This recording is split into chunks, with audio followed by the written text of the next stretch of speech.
Hello student, अभी हम अगला टॉपिक ले रहे हैं is the earthquakes. The movement in the interior of the earth release a tremendous amount of energy. This causes the seismic waves leading to a movement of earth surface like the tremors. Tremors means shaking, shaking, cracking up, etc. Such vibration or quaking in the earth crust is known as earthquake.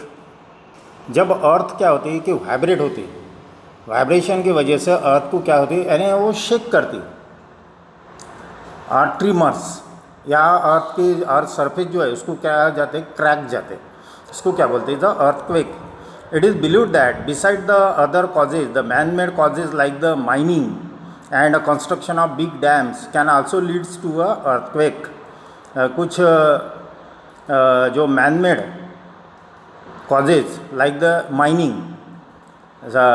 Mining करते समय या bridges या big dams तैयार करते समय क्या होता है कि अर्थ के ऊपर क्या होता है कि अर्थ के ऊपर प्रेशर आता है कि जिसकी वजह से क्या होता है कि अर्थक्वेक आते हैं. तो इसके इफ़ेक्ट क्या है, अर्थक्वेक के इफ़ेक्ट क्या क्या होते हैं. द डिस्ट्रक्शन ऑफ इंफ्रास्ट्रक्चर, जो इंफ्रास्ट्रक्चर है उसका बहुत सारा डिस्ट्रक्शन होता है, उसको बहुत डैमेज होते हैं. जैसा building, bridges, roads, railway tracks, ये डैमेज होते हैं. Changes in the direction of flow of rivers, river की जो डायरेक्शन है फ्लो की वो भी चेंज हो जाती है. Huge loss of life and property, जिसकी वजह से बहुत लोगों की डेथ होती है और प्रॉपर्टी का बहुत लॉस होता है. ये इसके इफ़ेक्ट है अर्थक्वेक के. अभी floods frequently occurring the natural disaster in all the part of the world. ये बहुत यानी हर बरसात में हम देखते हैं कि बहुत स्टेट में ये क्या होते रहते कि फ्लड्स आते रहते. Due to the excessive rain in the same place, due to excessive rains in the same place, a river overflow in the banks causing a flood. अभी रिवर कई ठिकान पे क्या होता है कि बहुत सारी बरसात होने की वजह से क्या होता है कि रिवर जो है, रिवर की लेवल जो है वो पूरी हो जाती है और वो ओवरफ्लो होना शुरू हो जाती है और जिसकी वजह से फ्लड आते. The water drainage system in big cities, drainage जो वेस्ट वाटर जो बड़े सिटी में जो ड्रेनेज वाटर निकाले जाता है, जो वेस्ट वाटर निकालने के लिए drainage system in the big cities falls short when there is a heavy rainfall resulting in a choking of gutters and drainage lines. जिसकी वजह से क्या होते हैं कि जो गटर्स है या ड्रेनेज लाइंस जो है वो क्या हो जाती है, चोकअप हो जाती. जिसकी वजह से वाटर क्या होता है कि वो पूरा बाहर आता और वाटर ओवरफ्लो होना शुरू हो जाता है रोड के ऊपर. The water overflows on the roads and surrounding areas and even enters the nearby houses. इसकी वजह से आजू बाजू में जो मकान है, बिल्डिंग्स है, उनके अंदर वो वाटर एंटर करता. अभी इसकी इफेक्ट क्या है, the huge losses and life and the property. इसमें लाइफ लॉस होता, प्रॉपर्टी लॉस होती, सॉइल इरोजन होता, डिस्ट्रक्शन ऑफ स्टैंडिंग क्रॉप, जो क्रॉप है क्रॉप डैमेज होते. After the effect of floods like the spread of diseases, जिसकी वजह से वाटर पोल्यूट होता, आजू बाजू का एरिया पोल्यूट होता, जिसकी वजह से डिसीजेज स्प्रेड होते. And epidemic affecting the health of the people, जिसकी वजह से एपिडेमिक फैलते हैं और हेल्थ के ऊपर अफेक्ट करता, ह्यूमन हेल्थ के ऊपर. Storms, the formation of high and low air pressure belt in the atmosphere causes the change in weather resulting in the strong winds or storms. अभी जो एटमॉस्फेयर में कुछ चेंजेस होते कि हाई और लो एयर प्रेशर, जो एयर प्रेशर की वजह से, जिसकी वजह से क्या होता है कि स्ट्रॉन्ग विंड्स आते और स्टॉर्म्स आते. इसकी इफेक्ट क्या होते हैं, great damage in the storm affected region. इसकी वजह से बहुत डैमेज होते, जहाँ यानी वो स्टॉर्म्स ज़्यादा है वहाँ पे क्या होता है कि बहुत डैमेज होते.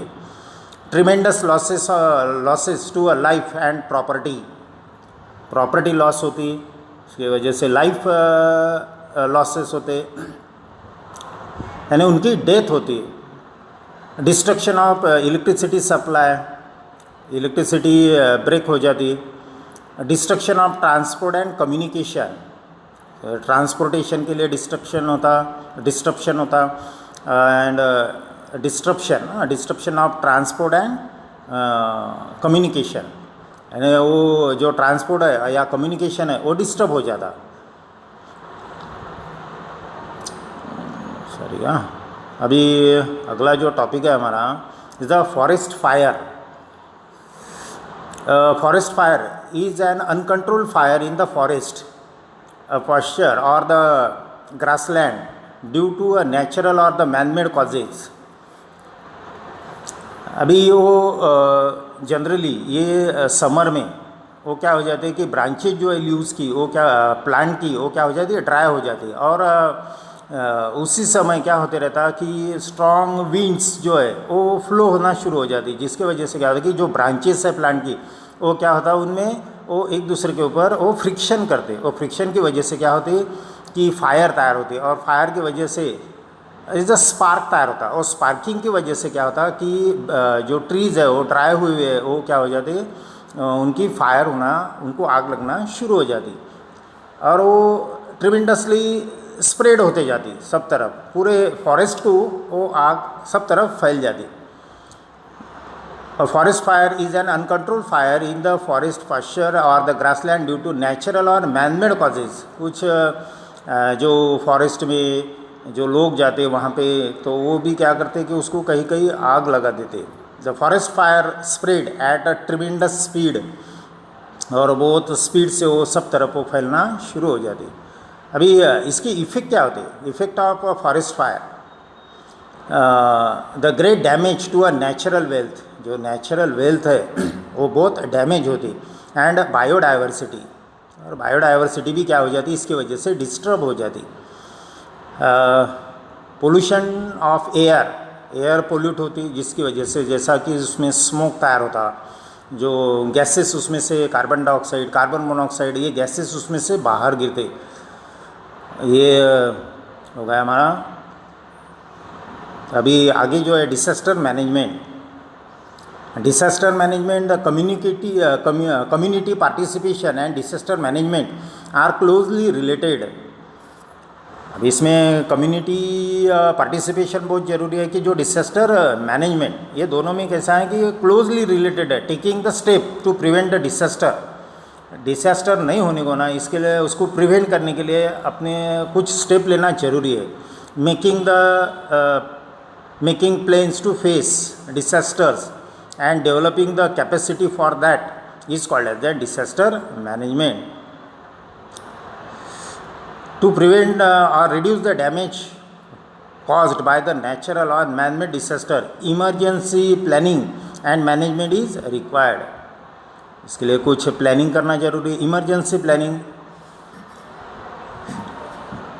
कि जिसकी वजह से कम डिसास्टर होएगा, इसके हिसाब से अपने यानी इसके लिए अपने को कुछ प्लानिंग करना ज़रूरी है। आज के लिए ये सफिशिएंट होगा। कुछ ये always remember during the disaster helping and supporting each other in our moral responsibility. अभी ये डिसास्टर में कोई अगर कुछ एक आधा यानी एक इमरजेंसी कंडीशन में किसको बहुत ज़रूरत है, अपनी सपोर्ट की ज़रूरत है, उसके लिए एक अपनी एक मॉरल रिस्पॉन्सिबिलिटी कि उसको हेल्प करना, ये होगा हमारा। अभी ये institute at work, the national disaster management authority was establish in 2005। It undertake the planning and implementation of the disaster management work.